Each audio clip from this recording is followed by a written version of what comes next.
AB classes YouTube channel में आप सभी का स्वागत है।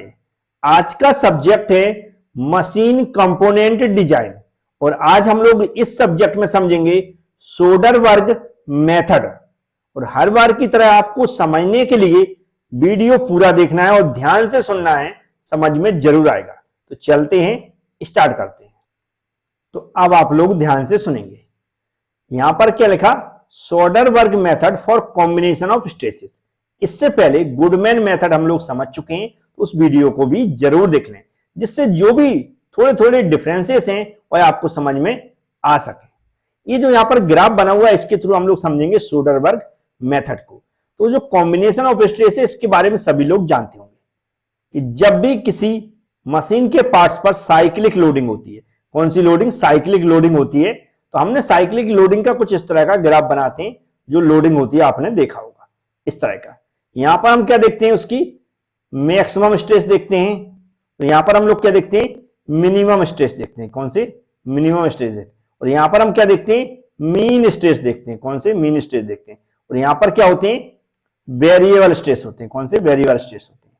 तो हमने देखे यहां पर डिफरेंट टाइप्स के स्ट्रेसेस लगते हैं। कब, साइक्लिक स्ट्रेस, साइक्लिक लोडिंग के दौरान। कौन सी, साइक्लिक लोडिंग के दौरान हमने देखे डिफरेंट टाइप्स के स्ट्रेसेस हमें दिख रहे हैं। यहां पर इन्हीं को हम क्या बोलते हैं, कॉम्बिनेशन ऑफ स्ट्रेसेस।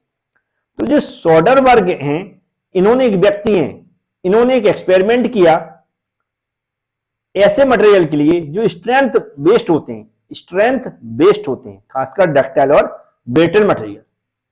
इन्होंने इनकी क्या निकाली है, यील्ड स्ट्रेंथ निकाली, क्या बोलते हैं, इंड्योरेंस लिमिट। क्या निकाली, इंड्योरेंस लिमिट। क्या, इंड्योरेंस लिमिट निकाली।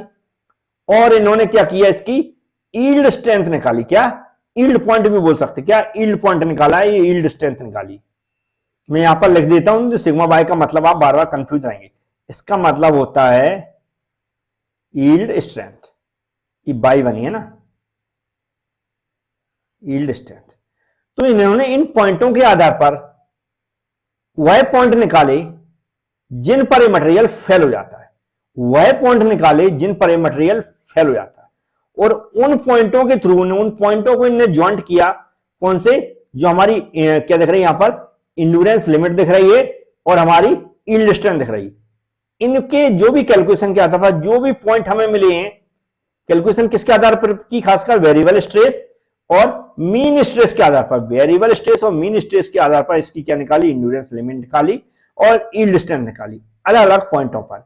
तो इसमें इनको बहुत सारे ऐसे पॉइंट मिले जिन पर मटेरियल फेल हो रहा है। तो उन पॉइंटों को जब जोड़ा तो उनको एक स्ट्रेट लाइन मिली। जब यील्ड पॉइंट यहां पर, जो यील्ड स्ट्रेंथ दिख रही है और जो इंड्योरेंस लिमिट दिख रही है, इनको जब एक दूसरे से जोड़ा, इनके उन पॉइंटों को एक दूसरे से जोड़ा जिन पर ये फेल हो रहा मटेरियल, तो ऐसी स्ट्रेट लाइन मिली। स्ट्रेट लाइन दिख रही है ये वाली, इस लाइन को उन्होंने क्या नाम दिया, सोडरबर्ग लाइन दिया। सोडरबर्ग लाइन दिया। और ये कौन सी है, फेलियर स्ट्रेस लाइन है, क्योंकि इस पे जो भी पॉइंट है ये सब क्या, फेलियर पॉइंट है। इन सबको जोड़ दिया तो एक लाइन बन गई, कैसी, स्ट्रेट लाइन बन गई। इसको इन्होंने क्या बोला, फेलियर स्ट्रेस लाइन बोला। उम्मीद है समझ में आ गया होगा। अब जब फेलियर स्ट्रेस लाइन थी तो इन्होंने क्या किया, एक सेफ लाइन ढूंढने की कोशिश की जिस पर ये मटेरियल सेफ हो। ऐसे स्ट्रेस जिस पर ये मटेरियल सेफ हो, उस सेफ लाइन को ढूंढने की कोशिश की। उसको क्या बोला इन्होंने, सेफ स्ट्रेस लाइन बोली, जो कि यहां पर सीडी बनी हुई है। अब ये सीडी लाइन इन्होंने कैसे बनाई है, कैसे इन पॉइंटों को ढूंढा जिस पर ये मटेरियल सेफ है। तो इन्होंने क्या किया, फैक्टर ऑफ सेफ्टी को कंसिडर किया। क्या किया, इंड्योरेंस, जो यहां पर दिख रही लिमिट, इंड्योरेंस लिमिट में फैक्टर ऑफ सेफ्टी को शामिल किया। इस तरह इन्होंने जो यील्ड स्ट्रेंथ है, इसमें भी फैक्टर ऑफ सेफ्टी को शामिल किया। दोनों में फैक्टर ऑफ सेफ्टी को शामिल किया, मतलब फैक्टर ऑफ सेफ्टी के अलग वैल्यू को शामिल किया। उसके आधार पर इन्होंने एक लाइन बनाई किसी के, जो पैरेलल लाइन है, सोडरबर्ग लाइन है, उसके पैरेलल लाइन के यहां पर, जो लाइन यहां पर जहां पर दिख रही है, यहां पर हम जो भी स्ट्रेस जनरेट होते हैं मटेरियल के अंदर लोडिंग के दौरान, साइक्लिक लोडिंग के दौरान, तो यहां पर हमारा मटेरियल सेफ है, फेल नहीं होगा। इस लाइन को नाम दिया सेफ स्ट्रेस लाइन। क्या नाम दिया, सेफ स्ट्रेस लाइन। इससे पहले जो गुडमैन मेथड मैंने समझाई थी, हो सकता है एक वर्ड में लगाना भूल गया, वहां पर मैंने समझाया था कि एबी जो लाइन है, इसके पैरेलल में सीडी लाइन है, वह सेफ स्ट्रेस लाइन है। और एक्सपेरिमेंट के दौरान उन्होंने यहां पर पाया कि जो सेफ स्ट्रेस है, इस पर जो भी स्ट्रेस जनरेट होंगे मटेरियल हमारा सेफ है। लेकिन फैक्टर ऑफ सेफ्टी शामिल की गई है, ये मैं बोलना भूल गया था, तो समझ लें वहां पर भी ये वर्ड आप ऐड कर सकते हैं कि इस उसमें क्या थी, इंड्योरेंस लिमिट। किसमें? गुडमैन मेथड की बात कर रहा हूं। गुडमैन मेथड में जो इंड्योरेंस लिमिट थी यहां पर, उसमें फैक्टर ऑफ सेफ्टी की वैल्यू ऐड करते गए और हमने वह स्ट्रेस ढूंढ लिए जहां पर मटेरियल सेफ है। इसी तरह वहां पर ये क्या थी, वहां पर देखा होगा आपने सिग्मा यू थी, अल्टीमेट स्ट्रेंथ थी। क्या थी? Ultimate strength. तो अल्टीमेट स्ट्रेंथ में हमने फैक्टर ऑफ सेफ्टी को शामिल किया, धीमे धीमे फैक्टर ऑफ सेफ्टी की वैल्यू में परिवर्तन करके हमने क्या किया, वह पॉइंट निकाला कि जहां पर जो भी स्ट्रेंथ है मटेरियल की, या कह सकते हैं जो स्ट्रेस जनरेट होंगे लोडिंग के दौरान, वहां पर मटेरियल सेफ रहेगा। ठीक है, तो यहां पर इन्होंने क्या किया, एंड्योरेंस लिमिट और हमारी यील्ड स्ट्रेंथ में, यील्ड स्ट्रेंथ में, किसमें? यील्ड स्ट्रेंथ में फैक्टर ऑफ सेफ्टी को शामिल किया, और फैक्टर ऑफ सेफ्टी की शामिल करने के बाद इन्होंने वह पॉइंट ढूंढे जहां पर मटेरियल सेफ हो, जहां पर किसी भी प्रकार के स्ट्रेस लगे वह सब सेफ है, मटेरियल फेल नहीं होगा। इस लाइन को बोला इन्होंने सी और डी, स्ट्रेट लाइन है, इसी को हम क्या बोलेंगे, सेफ स्ट्रेस लाइन बोलेंगे। अब जिन फॉर्मूले के द्वारा हम लोग वेरिएबल स्ट्रेस फाइंड आउट करते हैं, वह फॉर्मूला क्या होता है, कैसे जनरेट होता है, ये मैं बताता हूं आगे। इसको थोड़ा साफ कर देता हूं।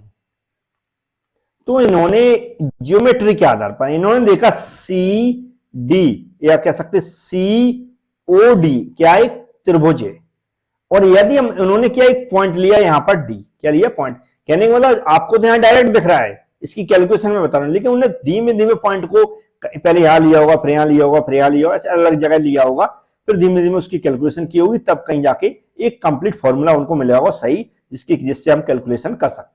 लेकिन मैं यहां पर डायरेक्ट बोलूं कि उन्होंने यहां पर क्या एक पॉइंट लिया P, और उस पर एक वर्टिकल डाला Q, तो यहां पर एक PQD क्या बन गई, त्रिभुज बन गई। PQD एक त्रिभुज बन गई जो सिमिलर है किसके, COD के। तो हम क्या यहां पर क्या लिख सकते हैं, सिमिलर, क्या लिखेंगे, सिमिलर त्रिभुज या ट्रायंगल, ट्रायंगल, और नाम क्या देंगे, यहां पर क्या दिया, COD एंड क्या हो जाएगा हमारा, PQD हो जाएगा। इनके आधार पर जो भी इनकी भुजाएं हैं उनको हम कैसे लिख सकते हैं, यहां पर देखो क्या लिखा, PQ, क्या लिखा, PQ, क्या लिखा, PQ। ये जो PQ है, इस लाइन के सिमिलर कौन सी लाइन है, C और O लाइन है। कौन सी, C और O लाइन है। तो हम यहां पर क्या लिख सकते हैं, इसके बटे CO लिख सकते हैं। इक्वल यहां पर दिख रहा है जो Q और D लाइन है, कौन सी, Q और D लाइन है, कौन सी, Q और D लाइन, कौन सी दिख रही, ये जो हमारी Q और D लाइन दिख रही है। इसके सिमिलर कौन सी लाइन है, O और D लाइन है, कौन सी, O और D लाइन है। तो हम यहां पर क्या लिख देंगे, O और D लाइन लिख देंगे। इसको थोड़ा सिंप्लीफाई करते हैं तो कैसा लिख सकते हैं हम, देखो इसको सिंप्लीफाई कर रही है तो यहीं कहीं रहेगा, या फिर मैं आज थोड़ा सा इधर कर देता हूं, तो PQ अपनी जगह रहेगा, C और O रहेगा इक्वल, Q और D यहां पर दिख रहा है, Q और D, यदि Q और D की वैल्यू निकालना है तो O और D में से हम O और Q घटा दें तो हमारी Q और D की वैल्यू निकल आएगी। इसमें O और D में से O और Q की वैल्यू घटा दें तो Q और D की वैल्यू निकल आएगी। तो Q और D इक्वल हम क्या लिख सकते हैं, OD माइनस हमारा क्या हो जाएगा, OQ हो जाएगा। बटे में जैसा लिखा OD वैसा लिख सकते हैं। अब हम यदि इसको सिंप्लीफाई करते हैं तो यहां पर क्या हो जाएगा, PQ अपॉन क्या हो जाएगा, CO हो जाएगा, और यहां पर OD बटे OD, यदि हम इसको सिंप्लीफाई करते तो OD बटे OD हो जाएगा, OD से OD कैंसिल हो जाएगा तो 1 बचेगा माइनस, फिर OQ ऊपर है और बटे नीचे क्या हो जाएगा, OD हो जाएगा। ऐसा इसको सिंप्लीफाई कर सकते हैं। अब जो जिसकी वैल्यू उसको लिख सकते हैं, कैसे वैल्यू लिखेंगे, यहां पर देखें PQ कहां है, P और Q है, तो PQ किसके बराबर है, यहां पर सिग्मा V के वेरिएबल स्ट्रेस के बराबर है। क्या, वेरिएबल स्ट्रेस के बराबर है। फिर हमारा CO कहां, C और O, CO किसके बराबर, सिग्मा E अपॉन FS के बराबर, फैक्टर ऑफ सेफ्टी के बराबर। फिर हम देखेंगे यहां पर OQ कहां है, O और Q, OQ किसके बराबर, सिग्मा M के बराबर है। फिर O और D, OD किसके बराबर, सिग्मा Y अपॉन FS के बराबर। इस सारी वैल्यू यहां पर पुट करना है, तो मैं लिख देता हूं डायरेक्ट वैल्यू, आप देखें यहां पर सिग्मा V अपॉन हो जाएगा हमारा sigma E upon FS equal, यहां पर 1 की जगह 1 रहेगा माइनस OQ की वैल्यू हमने क्या देखी थी, सिग्मा M है बटे OD की वैल्यू हो जाएगी सिग्मा Y अपॉन FS। अब इस फॉर्मूले को हम सिंप्लीफाई करेंगे तो मेरे अकॉर्डिंग जो फॉर्मूला बनेगा, सिग्मा V क्या हो जाएगा, sigma V variable stress equal हो जाएगा हमारा सिग्मा ई अपॉन एफ एस, और इस फॉर्मूले को हम ब्रैकेट में बड़ा रखेंगे, 1 minus sigma M upon sigma y upon हो जाएगा हमारा एफ एस। इसको ऐसा बंद कर देना। अब इसके बाद और भी इसको थोड़ा सिंप्लीफाई कर लेते हैं, तो इस फाइनल फॉर्मूला बन जाएगा हमारा सिग्मा वी इक्वल हो जाएगा सिग्मा ई ब्रैकेट के अंदर 1 upon F s minus sigma M upon sigma Y.